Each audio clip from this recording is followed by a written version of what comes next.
Parenting advice has changed a lot since the 1800s. And even since the 1950s. There are literally tens of thousands of titles on Amazon on how to parent well. So clearly people are trying to figure stuff out and get it right.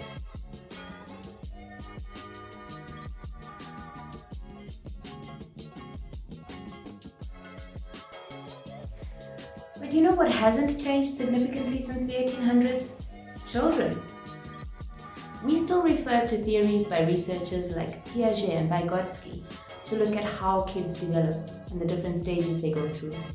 So if kids are pretty much the same, why does parenting seem to be getting so much harder? Well, there are probably lots of factors, but let's take a look at a few contributing ones. Kids today face a lot more in the way of input and challenges and pressure than they did a little while ago. We have social media platforms, Facebook, Twitter, Instagram, YouTube, and then the streaming services like Netflix. There's a lot more that we have to deal with the same sort of stages of social development than they did 100 years ago. And from a parenting side of things, all of those titles we saw on Amazon a moment ago just kind of add to the pressure. What was considered a good parent 100 or so years ago is a lot longer in terms of its definition now. Take a look at these graphics from the Parenting Education Center.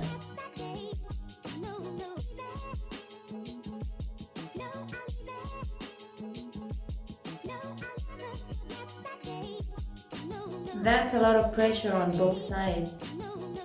In addition to that, with all of this information and all of the access to concepts and concerns around social justice and things happening in our communities that our kids are definitely accessing and immersed in, it's given rise to something called being woke.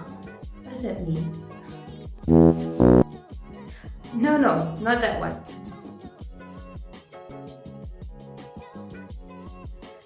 So, an awareness of all of the concerns that are in the environment around us, a connection to social justice issues, a particular sensitivity to injustice and what's going on in the world. And this is definitely a phenomenon that we see a lot more in our kids today and can add to some of the pressure. You're a busy parent and you're trying to figure out how to make it all work. Well, maybe we can share some tips that might help. I'm no expert, but as a teacher, I've been trusted by hundreds of parents to guide their kids and teach them along their journeys, for which I'm truly grateful. And I've even managed to create two of my own, one of whom has even made it to adolescence. So the lovely Maya Ashley will be joining me to share some tips on how to build a good relationship in parenting a woke kid. Hey Maya. Hi, Mom. So how does one parent a woke kid?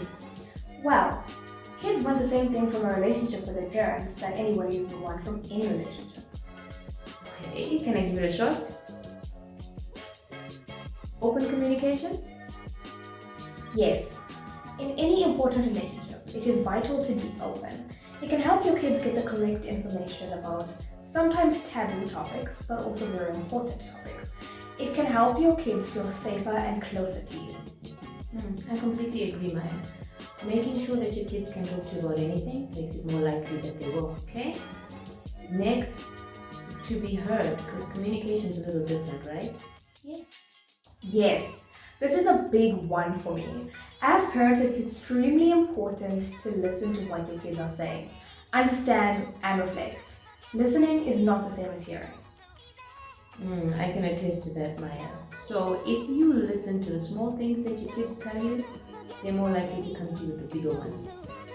Everyone wants to be heard. This next one, I'm not sure if we're going to find all the way common ground, but I think number 3 is boundaries with the freedom to make mistakes. Indeed. As much as you love your little munchkins, you need to stop assuming that they are going to be perfect. They cannot and will never be, and you need to stop getting upset when they aren't. Maya, I think this is one that you've expressed to me quite a few times. And you've expressed that you feel a lot of pressure when Dad and I expect you to get everything right, or react or overreact when something goes wrong. That is true. And as a kid, I can attest that very seriously. Okay, but we didn't hit the part about boundaries. So you do know that a full democracy is not possible, right? I do understand that. Okay. Kids are completely capable of regulating their own well-being as long as they've been taught and shown how to over the years. And in some circumstances, they're even right in arguments with authority figures.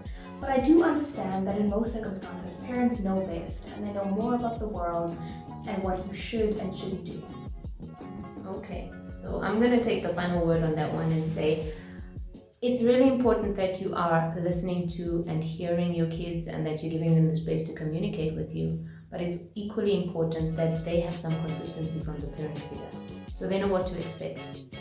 Have you found yourself being prone to overreact when your child gets bad marks at school rather than assuming that perhaps there's something they don't understand? Have you felt like your child should know better in a specific circumstance and possibly on reflection overreacted when giving out the consequence in the first instance? So these are things that we need to be mindful of. Set the boundaries, know what kids need to do in order to protect them and to set them up for success. But yeah, trust that they know some things about what it is that they want. So even though sometimes it may look like this movie is problematic. They have no black people or any other people of color, and there's no women of positions of power. It's almost as if they're sending the narrative that women can't teach any young girls. Okay. Or this.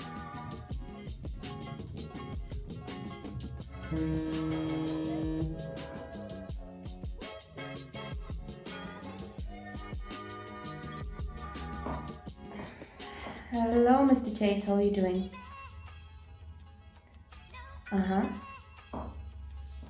Okay. Because of the gender pay gap.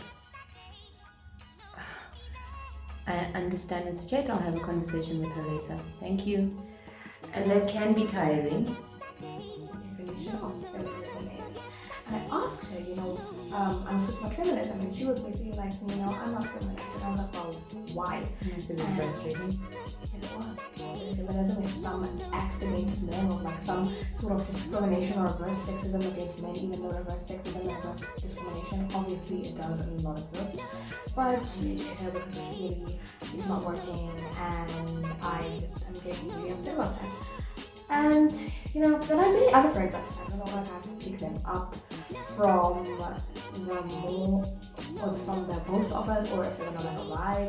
With open communication, holding space for your children so that they feel heard, and establishing clear boundaries with the room to make mistakes, you can cultivate the kind of relationship with your child that can be a source of safety and security for them and love and joy for you. Yes? Yeah. Thank you, Maya. No problem. I love you. Okay, so what am I talking about next time? Feedback. Giving good feedback. Why is that important? So that you can help people get better at what they're doing and grow. Okay, tune in next time. See you on Friday.